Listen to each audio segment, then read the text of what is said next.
Today I've got another horror watch list update for you guys, and I'll be going over all the horror movies I've been watching over the last week and a half or so. So let's rock this.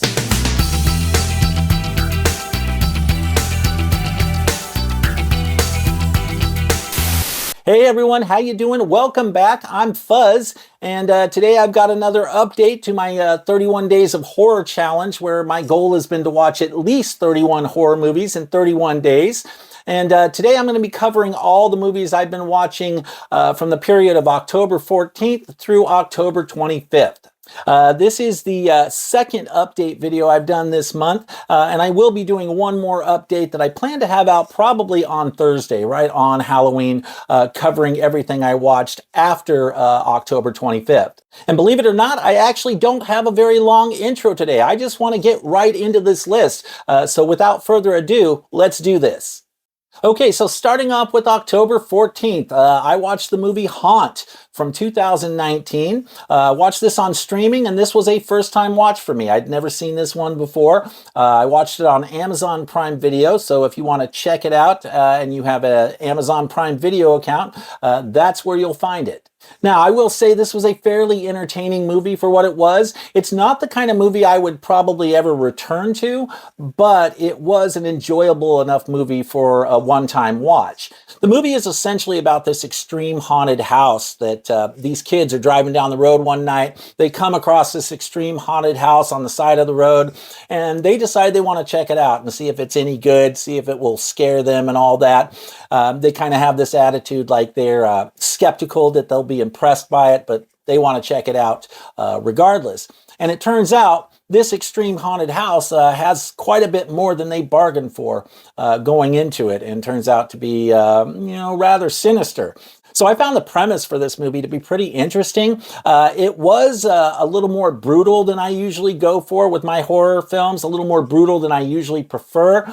But it wasn't anything too hardcore that I couldn't handle. I still thought it was a pretty decent film, at least enough for a one-time watch. Like I said, it's not the kind of film that I would ever watch again, but I'm glad I watched it at least once and got that under my belt. It was entertaining enough for a one-time watch. So yeah, on October 14th, I watched Haunt. Next up, we've got October 15th and 16th. I'm doing these 2 days together because I wanted to talk about these two films together.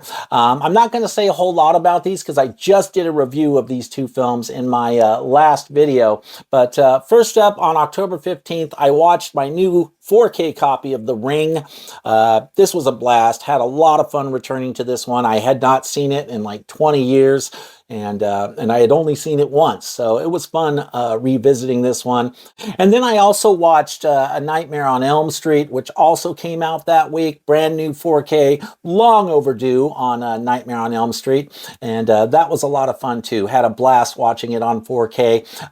Like I said, I'm not going to say a whole lot about these at this time because I just did a review on these in my last video, so I'll make sure to put a link to that video in the description below if you want to check out my thoughts on these releases. But yeah, October 15th and 16th, these are the two movies I watched on those days.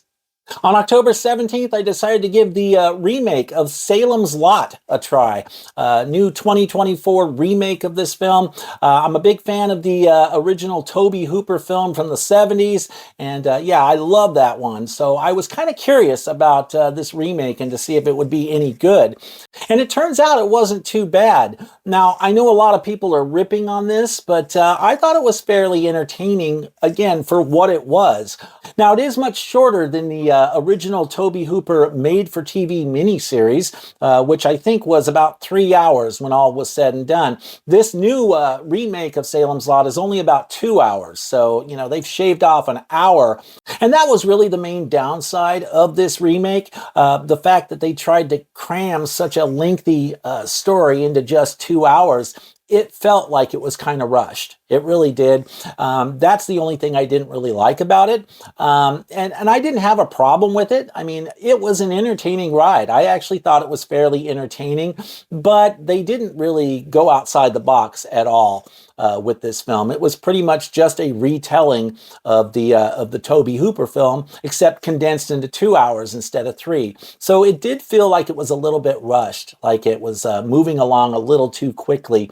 But I still enjoyed it. I don't know if I'll ever watch it again. I probably won't, to be honest. This is another one of those films that it's great for a one-time watch, but I don't think it's the kind of remake that I would ever revisit at any point. It was more of like a curiosity to me. I just wanted to see how they did it and how they pulled this off. And I know a lot of people have been ripping on it and didn't really care for it, and I totally get that. I too prefer the original Tobe Hooper film. You just can't go wrong with David Soul in the lead role there. And I felt like the lead character, or the lead actor in this 2024 remake, I just didn't feel like he did that great of a job. He just wasn't anything special. To me, I thought David Soul did a much better job back in the 70s with this subject matter. But I do think it was worth watching, and I'm glad I checked it out. And I watched this on Amazon Prime Video, so if you're looking to stream this at all, it's on Amazon Prime Video right now. So yeah, on October 17th, I watched the new remake of Salem's Lot. On October 18th, I didn't have time to watch anything that day, so we'll move right on to October 19th here. I was able to get 2 titles in that day. The first one of which was Suspiria, on 4K from Synapse Films, Dario Argento movie that is a classic, an absolute horror classic. My wife had never seen this film, and so we decided to watch it together. In fact, she had never seen any Dario Argento films, and so I kind of wanted to introduce her to Dario Argento, see what she thought of it, and she enjoyed it. She got a kick out of it. She thought it was a pretty entertaining film. Of course, this has got some amazing aesthetics, right? The visuals on this film are incredible, and especially so with this Synapse 4K restoration, which I believe is a reference quality 4K. In fact, I would even go so far as to call this one of the best 4Ks in my collection. It really is a stunning restoration that I would highly recommend to anybody who is a Dario Argento fan. If you don't have this on 4K, you got to get this in your collection on 4K if you're an Argento fan. So yeah, on October 19th, I watched this one. And then I also watched a new Shudder original horror movie on that same day. I watched the movie Oddity, which is, I guess you could call it kind of like a ghost story. That was really good. I really enjoyed that movie. In fact, that is one that I would probably buy on physical media if they ever release it on physical media. I don't know, maybe it's already out on physical media and I just don't know it. But yeah, Oddity, a great little ghost story. If you're a fan of that subgenre, then you definitely want to check this one out. Ghosts are like one of my favorite subgenres, right up there with creature flicks. Ghost stories are usually my other one of my other favorite types of horror movies. Usually involve ghosts or any kind of supernatural stuff like that. I just love that kind of stuff. So if you're a fan of ghost story type movies and you haven't seen Oddity yet, you might want to check this one out on Shudder. I found it to be a very entertaining and enjoyable ride, and I would definitely recommend it to anyone who is a fan of this subgenre or these types of movies. On October 20th, I had fun revisiting one of my horror staples that I talked about at the beginning of the month in this video, and I'll leave a link to that video in the description below for those of you who missed it. But I did a video on my most rewatchable horror staples at the beginning of the month, and this was definitely in that video, The Lost Boys. And, I indicated I'd probably be rewatching some of my favorite horror staples sometime this month. I actually haven't gotten to as many of them as I thought I would. I've been more focused on newer films that I haven't seen, or new to me horror movies. But I was definitely in the mood for The Lost Boys, was feeling a little nostalgic. And that night I just wanted to pop in something a little lighter, something a little more of a comfort movie type horror flick. And that's what I was in the mood for that night. So I went with The Lost Boys. And of course, this is a classic. Not much I can really say about this, but had fun revisiting that. And then on October 21st, I was still in the mood for a nostalgic comfort horror film. And so I rewatched another one of my favorite staples, The Fog. This is one I tend to return to almost every year, I feel like, at least over the last few years. since I've started getting into horror movies. This is one of my favorite John Carpenter films, as I've said on the channel before.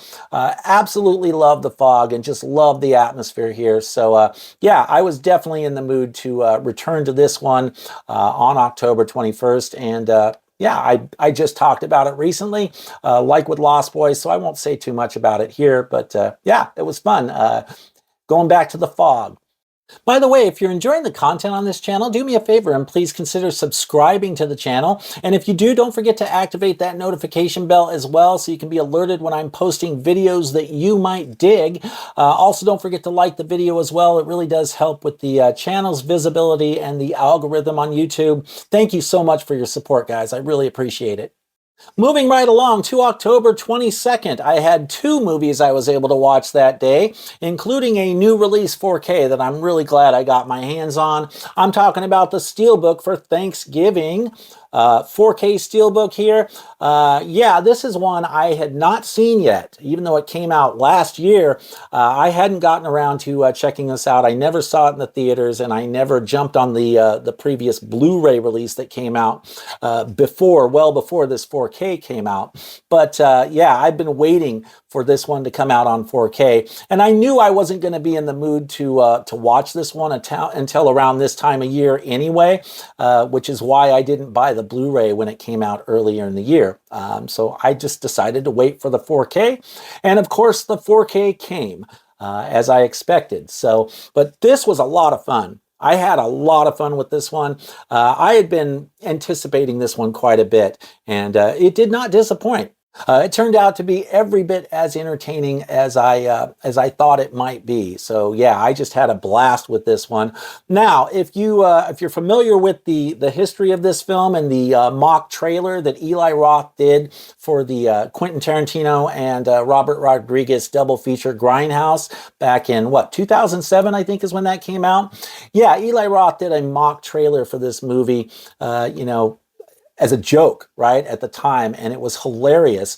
Now, those of you who've seen that trailer and are wondering if this is like the trailer, no, it's not like the trailer, at least not in terms of the overall aesthetic, right? This actually plays a lot more like a modern horror film than that trailer did. Now, a lot of the kills in that trailer, they are in here. So there is a lot from that trailer that did end up in the film here, in the final film here. But the overall aesthetic, the visual feel and tone of this film, it plays a lot more like a modern horror film than like a retro 80s type horror film. So just keep that in mind. But that didn't bother me at all. I actually just had so much fun with this. Yeah, just a blast all the way around. Now, if you want this on 4K, they only have it on this Steelbook edition here, which I'll show you the back there real quick. Yeah, there is no like standard edition, slipcovered edition 4K for this title. It's just this Steelbook, and that's why I got it. Otherwise, I probably would have gone with the slipcovered edition, but this was the only 4K edition available. So if you want it in 4K, this is the one to get. But I'm cool with that. I think it's a pretty decent looking Steelbook for what it is. So yeah. And then I also watched another one of my my staples from the beginning of the month there, and I'm talking about Dolls, directed by the great Stuart Gordon. One of my favorite Stuart Gordon movies, along with From Beyond.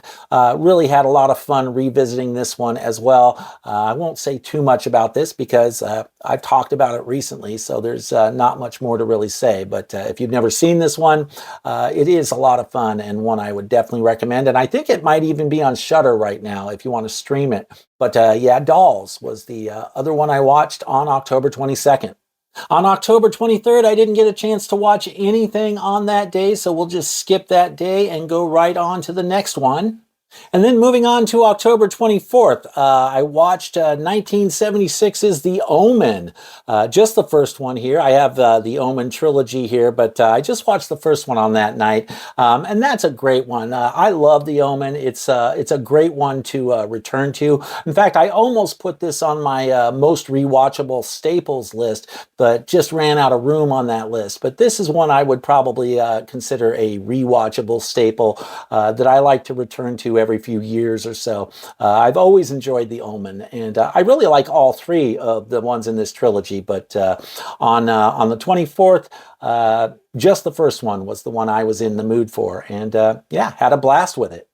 And then also on October 24th, I watched the movie Cube from 1997. And this is one I had not seen since the late 90s. And I had a lot of fun revisiting this one.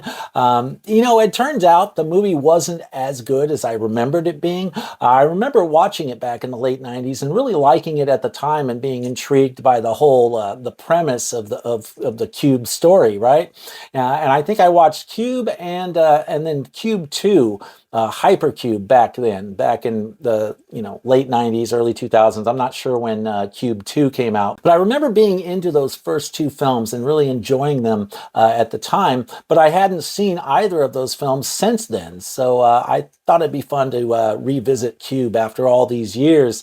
And I have to admit, it wasn't quite as good as I remembered it being. The acting wasn't quite as good as I remembered it being. And I realized, I mean, at the time, I didn't realize what a low budget movie it was, but that became more apparent to me watching it now after all these years. It's like, damn, that really was a pretty minimalist, minimal budget movie.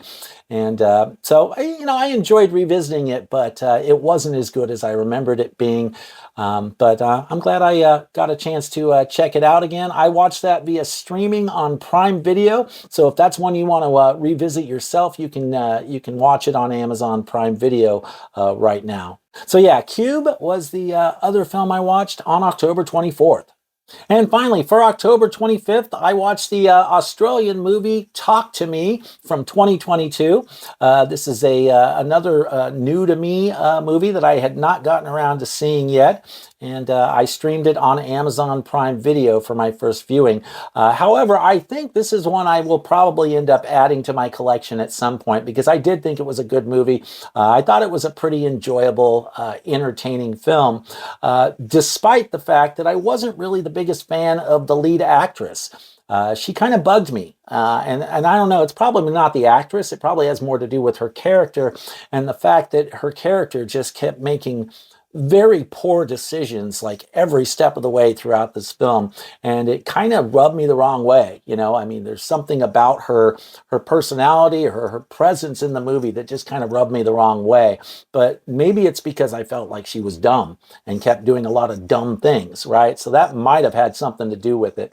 But despite her, and despite not being a big fan of her, I thought it was a good premise. I thought it was an interesting premise.